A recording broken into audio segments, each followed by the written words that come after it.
Halo, selamat pagi Bapak Ibu dan Saudara yang dikasihi oleh Tuhan. Kita patut mengucap syukur karena kita boleh memasuki minggu yang baru. Mari sebelum kita membaca dan merenungkan firman Tuhan, kita berdoa. Tuhan Allah yang mengasihi kami, terima kasih untuk kekuatan yang Tuhan berikan pada kami, dan berkati kami dalam membaca dan merenungkan firman-Mu. Di dalam nama Tuhan Yesus kami berdoa. Amin. Bapak, Ibu, dan Saudara, kita akan membaca firman Tuhan dari Yeremia pasal yang ke-10. Demikian. Dengarlah firman yang disampaikan Tuhan kepadamu, hai kaum Israel. Beginilah firman Tuhan. Janganlah biasakan dirimu dengan tingkah langkah bangsa-bangsa. Janganlah gentar terhadap tanda-tanda di langit, sekalipun bangsa-bangsa gentar terhadapnya. Sebab yang disegani bangsa-bangsa adalah kesia-siaan. Bukankah berhala itu pohon kayu yang ditebang orang dari hutan, yang dikerjakan dengan pahat oleh tangan tukang kayu? Orang memperindahnya dengan emas dan perak. Orang memperkuatnya dengan paku dan palu, supaya jangan goyang. Berhala itu sama seperti orang-orangan di kebun mentimun, tidak dapat berbicara. Orang harus mengangkatnya, sebab tidak dapat melangkah. Janganlah takut kepadanya, sebab berhala itu tidak dapat berbuat jahat, dan berbuat baik pun tidak dapat. Tidak ada yang sama seperti Engkau, ya Tuhan. Engkau besar dan namamu besar oleh keperkasaan. Siapakah yang tidak takut kepadamu, ya Raja bangsa-bangsa? Sungguh kepadamulah seharusnya sikap yang demikian. Sebab di antara semua orang bijaksana dari bangsa-bangsa dan di antara raja-raja mereka tidak ada yang sama seperti Engkau. Berhala itu semuanya bodoh dan dungu. Petunjuk dewa itu sia-sia karena ia hanya kayu belaka. Perak kepingan dibawa dari Tarsis dan emas dari Ufas. Berhala itu buatan tukang dan buatan tangan pandai emas. Pakaiannya dari kain ungu tua dan kain ungu muda. Semuanya buatan orang-orang ahli. Tetapi Tuhan adalah Allah yang benar. Dialah Allah yang hidup dan Raja yang kekal. Bumi guncang karena murkanya, dan bangsa-bangsa tidak tahan akan geramnya. Beginilah harus kamu katakan kepada mereka, para Allah yang tidak menjadikan langit dan bumi akan lenyap di bumi dari kolong langit ini. Tuhanlah yang menjadikan bumi dengan kekuatannya, yang menegakkan dunia dengan kebijaksanaannya, dan yang membentangkan langit dengan akal budinya. Apabila ia mendengarkan suaranya, menderulah bunyi air di langit. Ia menaikkan kabut awan dari ujung bumi. Ia membuat kilat serta dengan hujan dan mengeluarkan angin dari perbendaharaannya. Setiap manusia ternyata bodoh, tidak berpengetahuan, dan setiap pandai emas menjadi malu karena patung buatannya. Sebab patung tuangannya itu adalah tipu, tidak ada nyawa di dalamnya. Semuanya adalah kesia-siaan, pekerjaan yang menjadi buah ejekan, dan yang akan binasa pada waktu dihukum. Tidaklah begitu dia yang menjadi bagian Yakub, sebab dialah yang membentuk segala-galanya, dan Israel adalah suku miliknya. Namanya ialah Tuhan semesta alam. Angkutlah barang-barangmu dari negeri ini, hai orang-orang yang berada dalam pengepungan. Sebab beginilah firman Tuhan, sesungguhnya sekali ini aku akan melemparkan penduduk negeri ini, dan aku akan menyesakkan mereka supaya mereka merasakannya.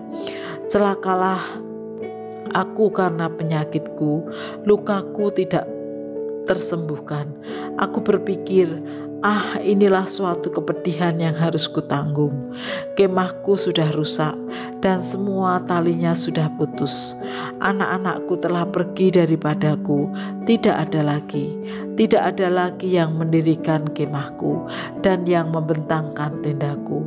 Sungguh, gembala-gembala sudah menjadi bodoh.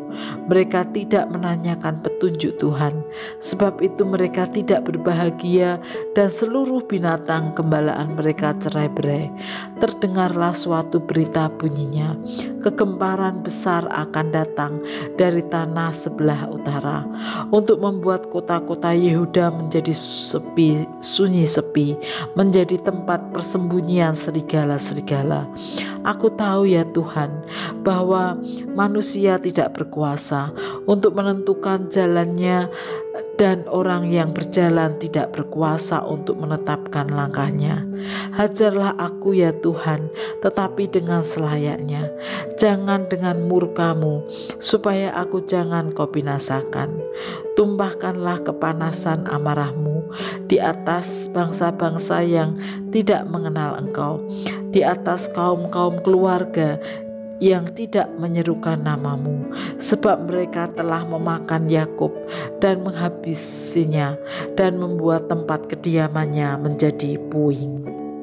Bapak, Ibu, dan Saudara dikasihi oleh Tuhan, agak aneh rasanya membandingkan Tuhan Allah, Sang Pencipta dan Penguasa semesta, dengan berhala-berhala buatan manusia, lalu dijadikan ilah yang disembah.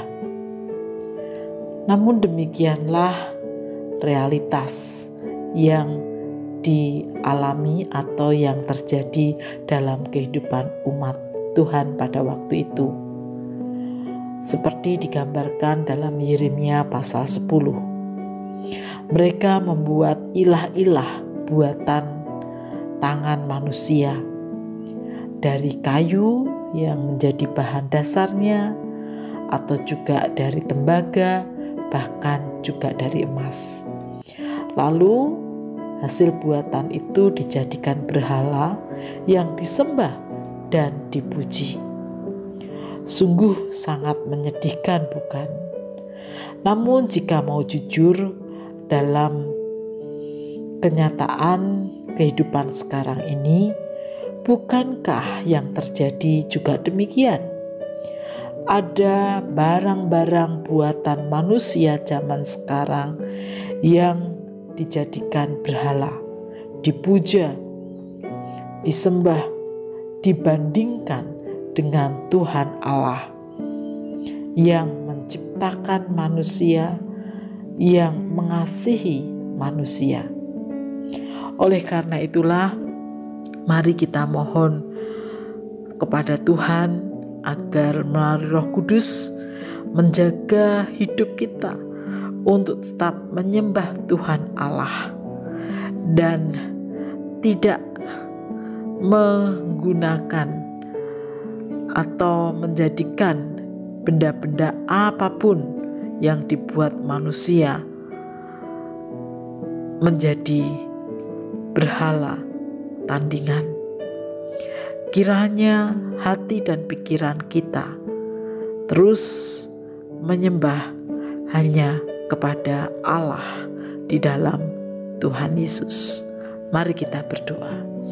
Tuhan, kami sadar betapa kami sering juga berlaku sama dengan umat-Mu ribuan tahun yang lalu. Ada begitu banyak benda-benda di dunia ini buatan manusia yang kadang kami jadikan berhala, sehingga hati dan pikiran kami tidak lagi memprioritaskan Engkau, menyembah dan memuliakan Engkau di atas segala-galanya. Oleh karena itu Tuhan, ampuni kami dan mampukan kami untuk tetap hanya menyembah, memuliakan Tuhan. Di dalam nama Tuhan Yesus kami berdoa.